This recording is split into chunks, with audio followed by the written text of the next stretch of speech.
ಗೃಹಲಕ್ಷ್ಮಿ ಯೋಜನೆಯ ಮತ್ತೊಂದು ಅಪ್ಡೇಟ್ಗೆಲ್ಲರಿಗೂ ಸ್ವಾಗತ. ನಾನು ನಿಮ್ಮ ಪ್ರೀತಿಯ ಶಿವು. ಇವತ್ತಿನ ಒಂದು ವಿಡಿಯೋದಲ್ಲಿ ಗೃಹಲಕ್ಷ್ಮಿ ಯೋಜನೆಯ 11ನೇ ಕಂತಿನ ಹಣ ಮತ್ತು 12ನೇ ಕಂತಿನ ಹಣಕ್ಕೆ ಸಂಬಂಧಪಟ್ಟಂತೆ ಒಂದು ಮಹತ್ವದ ಮಾಹಿತಿ ಬಂದಿದೆ. ಅದರ ಬಗ್ಗೆ ಈ ವಿಡಿಯೋದಲ್ಲಿ ಡೀಟೇಲ್ ಆಗಿ ಡಿಸ್ಕಸ್ ಮಾಡ್ತಾ ಹೋಗೋಣ.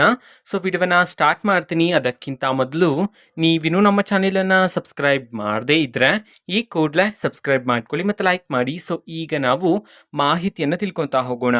ಗೃಹಲಕ್ಷ್ಮಿ ಯೋಜನೆಯ 11ನೇ ಕಂತಿನ ಹಣವನ್ನು ಮತ್ತು 12ನೇ ಕಂತಿನ ಹಣವನ್ನು ಇವತ್ತು ಅಂತಂದರೆ ದಿನಾಂಕ 7/8/2024 ಇವತ್ತು ಹಣವನ್ನು ಬಿಡುಗಡೆ ಮಾಡಲಾಗ್ತಿದೆ ಅಂತ ಹೇಳಿ ಈಗ ಮಾಹಿತಿಯನ್ನು ತಿಳಿಸಿರ್ತಕ್ಕಂಥದ್ದು.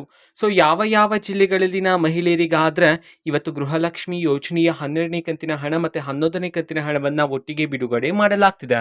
ಇದನ್ನು ನಾವು ತಿಳ್ಕೊಳೋದಾದ್ರೆ ಇವತ್ತು ಕರ್ನಾಟಕದಲ್ಲಿರ್ತಕ್ಕಂತಹ 28 ಜಿಲ್ಲೆಗಳಲ್ಲಿನ ಮಹಿಳೆಯರಿಗಾದರೆ ಗೃಹಲಕ್ಷ್ಮಿ ಯೋಜನೆಯ ಹಣವನ್ನು ಬಿಡುಗಡೆ ಮಾಡಲಾಗ್ತಿದೆ ಅಂತ ಹೇಳಿ ತಿಳಿಸಿರ್ತಕ್ಕಂಥದ್ದು. ಈಗ ನಾವು 28 ಜಿಲ್ಲೆಗಳ ಹೆಸರನ್ನ ತಿಳ್ಕೊತಾ ಹೋಗೋಣ. ಮೊದಲಿಗೆ ಬಳ್ಳಾರಿ, ಬೆಳಗಾವಿ, ಬಾಗಲಕೋಟೆ, ಬೆಂಗಳೂರು ನಗರ, ಬೆಂಗಳೂರು ಗ್ರಾಮಾಂತರ, ಬೀದರ್, ಚಿತ್ರದುರ್ಗ, ದಕ್ಷಿಣ ಕನ್ನಡ, ಧಾರವಾಡ, ದಾವಣಗೆರೆ, ಹಾಸನ, ಹಾವೇರಿ, ಗದಗ್, ಕೋಲಾರ, ಕಲಬುರಗಿ, ಕೊಡಗು, ಮೈಸೂರು, ಮಂಡ್ಯ, ರಾಯಚೂರು, ಕೊಪ್ಪಳ, ರಾಮನಗರ, ತುಮಕೂರು, ಶಿವಮೊಗ್ಗ, ಉಡುಪಿ, ಉತ್ತರ ಕನ್ನಡ, ವಿಜಯಪುರ, ವಿಜಯನಗರ, ಯಾದಗಿರಿ. ಈ 28 ಜಿಲ್ಲೆಗಳಲ್ಲಿನ ಮಹಿಳೆಯರಿಗಾದರೆ ಇವತ್ತು ಗೃಹಲಕ್ಷ್ಮಿ ಯೋಜನೆಯ 11ನೇ ಕಂತಿನ ಹಣ ಮತ್ತು 12ನೇ ಕಂತಿನ ಹಣವನ್ನು ಬಿಡುಗಡೆ ಮಾಡಲಾಗ್ತಿದೆ ಅಂತ ಹೇಳಿ ಈಗ ಗುಡ್ ನ್ಯೂಸ್ ಅನ್ನು ತಿಳಿಸಿರ್ತಕ್ಕಂಥದ್ದು. ಓಕೆನಾ?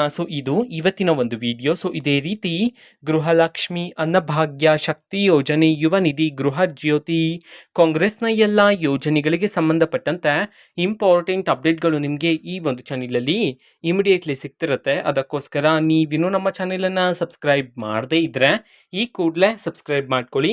ಸಬ್ಸ್ಕ್ರೈಬ್ ಮಾಡೋದ್ರ ಮುಖಾಂತರ ನಾನು ಯಾವುದೇ ವಿಡಿಯೋ ಹಾಕಿದ ತಕ್ಷಣ ನಿಮಗೆ ನೋಟಿಫಿಕೇಶನ್ ಸಿಗುತ್ತೆ. ಅದರ ಮುಖಾಂತರ ನೀವು ಬೇಗನೆ ವಿಡಿಯೋವನ್ನು ನೋಡ್ಬೋದಾಗಿರುತ್ತೆ ಮತ್ತು ಆ ವಿಡಿಯೋದಲ್ಲಿರುವ ಇನ್ಫಾರ್ಮೇಷನನ್ನು ತಿಳ್ಕೊಬೋದಾಗಿರುತ್ತೆ. ಓಕೆನಾ? ಇದು ಇವತ್ತಿನ ಒಂದು ವಿಡಿಯೋ ಅಂತ ವಿಡಿಯೋ ಪ್ಲೀಸ್ ಲೈಕ್ ಮಾಡಿ, ಶೇರ್ ಮಾಡಿ ಮತ್ತು ಸಬ್ಸ್ಕ್ರೈಬ್ ಮಾಡ್ಕೊಳ್ಳಿ. And thanks for watching video. Bye.